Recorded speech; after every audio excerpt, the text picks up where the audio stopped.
Hey, what's going on, guys? Welcome back, TNFNU, to Aries EDC. TNFNU is thoughts and feelings and updates. So today, before I do, just, thanks for coming. Please subscribe, like, and leave a comment if you wish. Today, I want to talk to you guys a little bit about the observations that I've made between production side of the world to the custom knife making. So I don't know. I don't keep up with everybody's content. So I think I have a different perspective because not only am I into the production world of pocket knives, I love Civivi and I love Spyderco and Benchmade and Kaiser and all of their other knives, and I appreciate everything that they're doing. And there's so many, like CRKT with all the new stuff that they're coming out with is amazing. I wish I could had the pull money together to buy all the new and wonderful things that are happening, but I can't keep up. And as much as I would love to be able to buy all the new and wonderful things that are coming out, I just don't have that money coming in. But I also am in the world of I've never been comfortable with it, but the custom knife world, and considering myself a custom knife maker, it's not something I really do, but I guess I am. So I've been doing this for a year and a half. I've been making knives.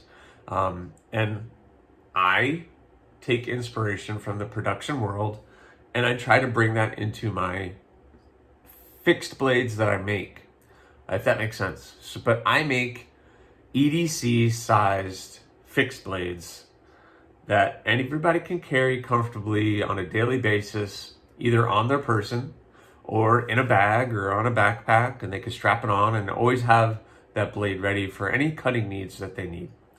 And that's kind of the niche that I am interested in. I've always said, people will show me pictures of these, big chopper fixed blades, and they're wonderful and they have a purpose, but it's not something I'm really interested in making. I am interested in making small EDC fixed blades. 3 inches or under is kind of my sweet spot and where I like to be. Sorry, my voice is wrecked because I've told you guys before, I just got a new job and we've been doing a bunch of trainings and my voice is wrecked. But I think the production world has different standards, and then the custom world has a whole different standard. So the production, I think we get really caught up on the brand new steel. If it's not, Magna Cut or L-Max or Vanax or, 14C28N is now the budget steel that everybody wants, where a couple of years ago it was D2. And now if you have D2, everybody's kind of like, nah, I don't like D2. So it's funny how the production world kind of ebbs and flows. And all those steels are great steels, but then in the custom world, you can have this very beautiful sought after blade that might be 1095 or O1 tool steel.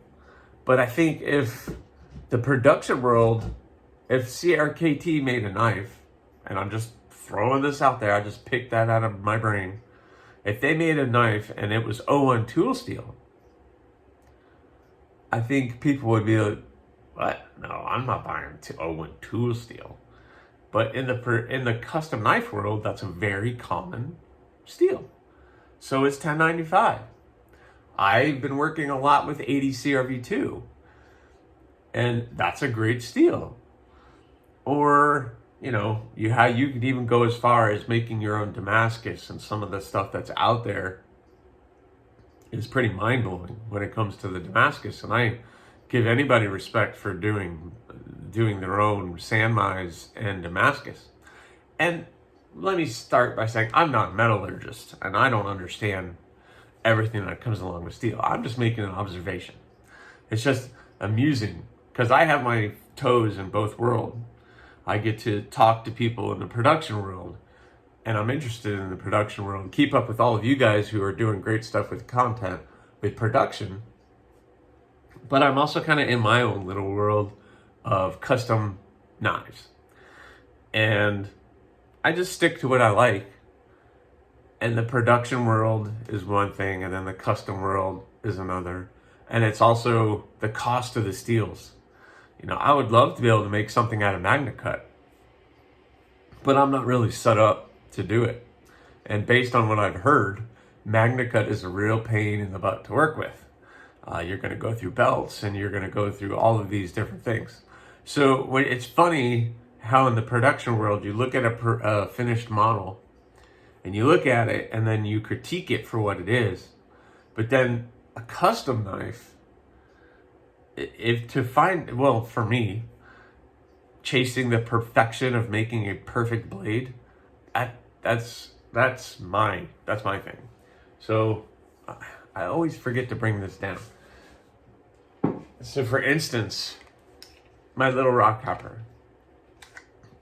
Number one, it's still available at my Etsy store. So if you're interested, it is AEB-L stainless, which I like to work with. And that's a fantastic steel. There's nothing wrong with it. It's used in kitchen knives and all kind of other applications. It's a very good stainless. So that turned out really, really good in my eyes as a custom knife maker. I got the handles nice and squared off. It's nice and smooth, very comfortable in the hand. The sanding lines are nice. I wanted that satin finish. So that knife in my eyes came out really well in the custom world. But when you're making something by hand, the imperfections are almost part of it, if that makes sense. And when I present this to other makers, they look at it with a different eye and they can see different things. They can see how you ground the blade. They can see how you sanded the blade, how you finished it. Well, your tip got a little thin.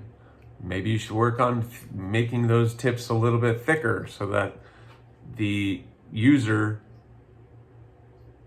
they're always going to be using the tip. So you need to make the tip thicker. And then that means when you're sharpening it at the tip, it's going to get a little wider. And in that world, it's okay. But if you were to do that in a production knife, I think people would lose their minds. Do you see that bevel on the sharpening edge is completely uneven? But it's all in the application. So it's just a funny observation that I make, that the production world and the custom world, or, you know, us small makers, and it's very weird for me to say that, just for the record, because I'm just a little guy doing this in my garage and in here, and I make 2-3 blades a month, and so I'm just having fun. I'm just having fun doing it. When I look at the end of the day, when I look at something that I made, and I'm like, wow, you know, I made that. It was raw, all raw materials, and I took all those raw materials and I turned it into something that is useful, that is comfortable, that checks a lot of boxes for me. You know, I would like to keep that, but I make the knives that I like. So I would like to keep all of them, but I can't. I hope you guys will buy them, because if you buy them, then guess what I get to do? I get to buy more steel and more belts and more, all the materials that I need to make more knives. That's my goal. This is the hobby, right? As long as you're buying it, then I can make more. So it goes hand in hand. So anyway, that was just a quick observation. I find it a little amusing when I hear people's reactions to certain production knives, and then I could look in the custom world and it's a completely different animal. So, I don't know, take it for what it is. So let's talk about some updates. As you guys know, I've been super busy. Not only with the new job thing, but with the knives that I took on. Like I told you guys, like I've shared, I have 6 blades that I'm working on, which is a lot for me at one time. I'm almost done with a couple of them, so that's gonna be great. And then I still have a lot of work on some others, but they're all getting done. So let's see. So I've been working on the sheaths. I got the gargoyle sheath done. The skeletonized knives, here's the gargoyle. It's almost done. I just have to put an edge on it and do a little bit of final cleanups, and this knife will be completed. It's a great full register blade, under 3-inch blade itself, but really cool design that I like. Smoothed off everything, very comfortable in your hand. You know, you can switch it from here and then you can go right over here. I've been playing with that with the holes. You get your finger in the hole, you can swing things back. I don't know. You know, I'm a fidgeter, so for me to be like, okay, whoa, whoa, whoa. I'm not in martial arts. I've never been martial arts, but it's fine. Anyway, the sheath fits good. It's not coming out. So I got that one in a good place. The creep, been working on the sheath. Got that one done. Got this blade nice and polished out, and ready for the etching. So this is the Damascus. It's going to be very difficult for my camera, my phone to pick that up, but you can kind of see some of the patterning on it. But it is Damascus, and it's gonna be really good. I kind of make this into kind of like a neck knife. That blade is so small, so I'll just make the sheath like this, and I usually don't sell it with the strap, but I can add it, but it's usually not something I sell it with. So I have the creep, the naked column. I just got that sheath started, so I still have to drill the holes and cut it out, but the blade is all taped up right now because I just did the sheath, obviously. But that thing's coming along. This one is going to be acid etched and stone washed. So this one, which is becoming a very popular model, and I think next week I'm going to be talking to you guys about pricing and why I price the way that I do, and maybe some changes coming along. I don't know with that. And then the rock copper, I got that all polished up and nice, and I'm working on the handles for that, which are right here. I'm gonna do a little copper on it again because I like to torture myself. I shared with you guys the bud. I got that cleaned up, ready to go. I'm gonna do orange G10 with the red tubes, which I shared in my last video. And then I'm gonna do the pedal with the jade and the black pin and tube. So those are all in the works. My priority right now is finishing the naked column, the gargoyle, and the creep. Once I get those 3 done, then I can work on the bud and the pedal. Once those are done, then I can focus on my rock copper, and then I can start another new project. But it's a lot of knives. I only work on them during the week. I get maybe an hour or 2 to work on them, and then on the weekends I get a couple hours to work on them again. So it's not like I have all day to work on it. You know, I have a busy life, and this is just my side project. So are making these videos. So I try to get them out to you in a timely manner. Sorry, I'm just admiring. But it's a labor of love. And I do appreciate some of your guys' feedback and your words of kindness that I get. It keeps me going. And I just hope you appreciate the work that I do. I have a lot of pride in my work, and I try to make it as perfect as I possibly can, just for my own case, my own sense of enjoyment. And I want to be better. I want to make that. I think the goal is to make that perfect blade, and I can honestly say I haven't gotten there yet, but it's getting better. It's getting better. I see my skills getting better, and every time I am able to communicate with other community members in the knife making world, I get better, because they'll give me little tips and tricks and things that I can try, and I do, and I can see how it gets better, and then I come up with my own unique techniques to do stuff. So anyway, guys, that's what I had. I want to say a special thanks to David and Stacy. I mentioned in my last week video something about doing a live, and you guys gave me a lot of good feedback and a lot of good information and things to think about, which made me think a little bit more on before I'm ever able to do that. I have a lot to think about. I just thought, 1 week I'll just go and do it.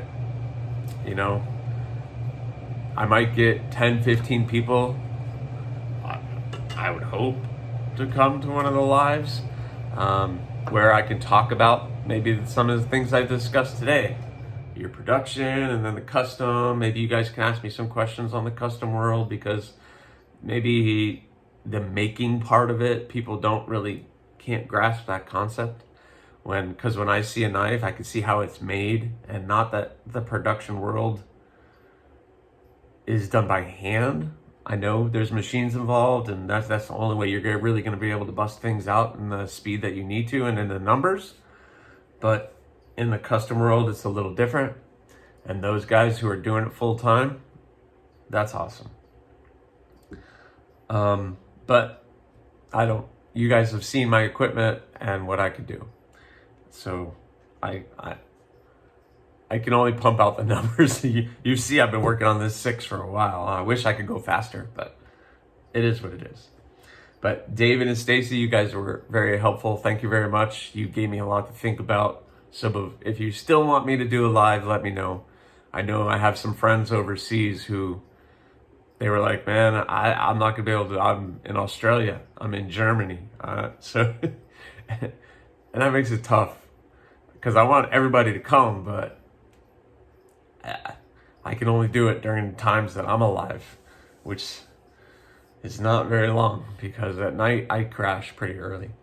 Anyway, guys, that's what I have for you. I'm sorry, my throat is done and my energy is down. Not that I'm really high energy anyway, but I try.